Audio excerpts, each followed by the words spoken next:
महाराष्ट्राच्या इतिहासात कधीही न झालेली कल्याणकारी योजनांचा निर्णय महायुतीच्या सरकारने अवघ्या 2.25 वर्षात घेतला.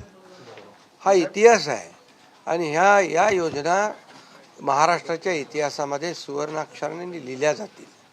आणि मला विश्वास होता की आम्ही केलेला विकास, आमचा अजेंडा विकासाचा होता आणि आम्ही केलेल्या कल्याणकारी योजना, आम्ही म्हणायचो सर्वसामान्यांचं सरकार आहे, सर्वसामान्यांचं सरकार, गोरगरिबांचं सरकार. मी देखील एक शेतकरी कुटुंबातून आलो म्हणून मी गावी येतो. कारण गावी मला आलं की एक वेगळा आनंद मिळतो, माझ्या लोकांमध्ये येतो, लोक भेटतात, माझी शेती आहे, शेतीकडे जातो आणि हा वेगळा एक आनंद मला या ठिकाणी समाधान मिळतं. म्हणून मी देखील एक गरीब परिवारातून, शेतकरी परिवारातून आलो म्हणून मला याची जाणीव आहे, गरिबीची जाणीव आहे, सर्वसामान्यांच्या परिवाराची जाणीव आहे. म्हणून आम्ही ज्या योजना केल्या त्या योजनांचा सर्वसामान्य लोकांना त्यांच्या जीवनामध्ये काही ना काही फायदा झाला. आणि म्हणून आम्ही म्हणाल तर इकोसिस्टीम तयार केली.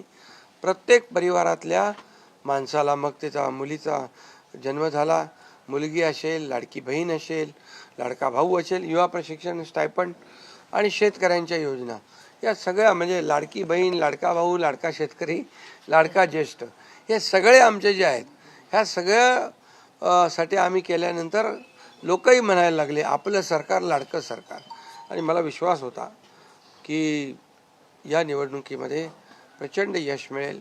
आम्ही ज्या योजना केल्या त्याचं प्रतिबिंब या निवडणुकीमध्ये पाहायला मिळालं आणि तसंच्या तसं आतापर्यंतच्या इतिहासामध्ये एवढ्या मेजॉरिटीने महायुतीला जे यश मिळालं ते कधीच मिळालं नव्हतं.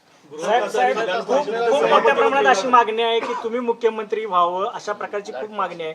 नेमकं काय ठरलंय याचीही उत्सुकता नाही. यामध्ये बघा, साहजिक आहे, जनतेच्या मनामध्ये मी जे काम केलं, मुख्यमंत्री, जनतेचा मुख्यमंत्री, मी कॉमन मॅन म्हणून जे काम केलं, मी म्हणायचो CM म्हणजे चीफ मिनिस्टर नुसतं नाही तर कॉमन मॅन.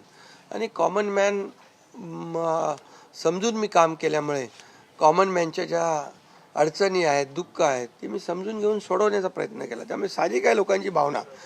पण आणि त्याबरोबर मुख्यमंत्री म्हणून माझ्या नेतृत्वाखाली निवडणुका झाल्या, माझे दोन्ही उपमुख्यमंत्री सोबत होते, सर्व सहकारी सोबत होते आणि मिळालेले यश हे अतिशय प्रचंड आहे.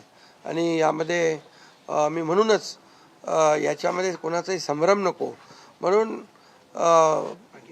मागच्या आठवड्यामध्ये मी प्रेस कॉन्फरन्स घेतली. आपल्याला माहीत आहे की यामध्ये आदरणीय प्रधानमंत्री नरेंद्र मोदीजी, आदरणीय अमितभाई शाह गृहमंत्री, भाजपाचे अध्यक्ष, आणि हे सर्व निर्णय घेतील मुख्यमंत्री पदाबाबतचा.